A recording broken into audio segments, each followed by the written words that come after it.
Takže tu vidíme prasklinu na fasáde, ktorá je vlastne, tuto je zvislá a tuto je vodorovná.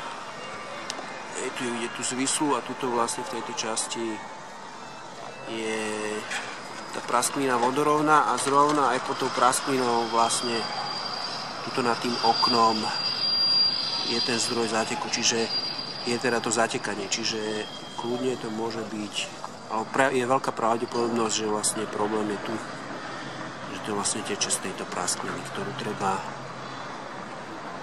zatmeliť.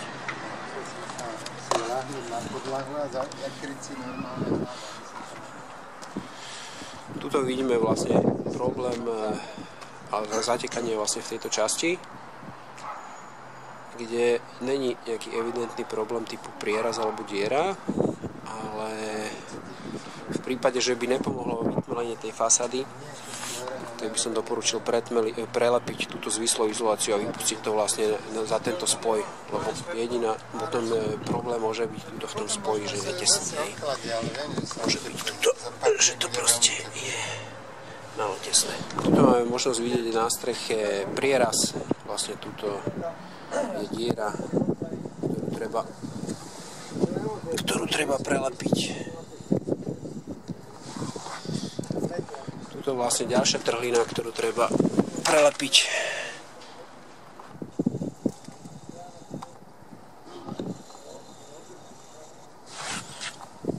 Tuto tiež je diera. Aj tento spoj vlastne je netesný.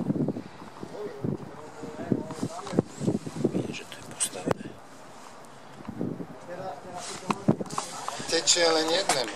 Tuto vlastne vidíme spoj krytiny, ktorý vlastne netesný, že tu normálne to dvihnem rukou, čiže to není vôbec spojené. Jemu zateká, nič nehovorí? Pohľad vlastne z vrchnej strechy, to guľometné hniezdo.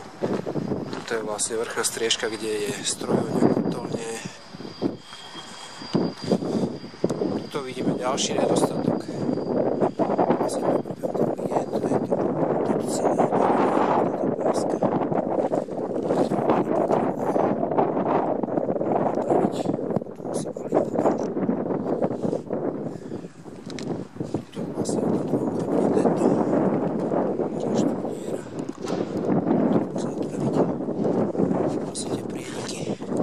ošetriť. Tuto aj vidíme, že tam aj vteká voda, lebo toto je celé mokré.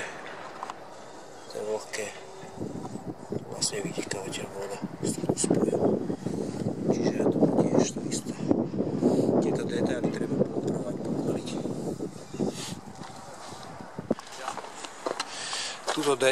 Tento detail okolo komína, tiež tu je netesnosť. Hej, tu je diera, ktorú treba pretmeliť minimálne.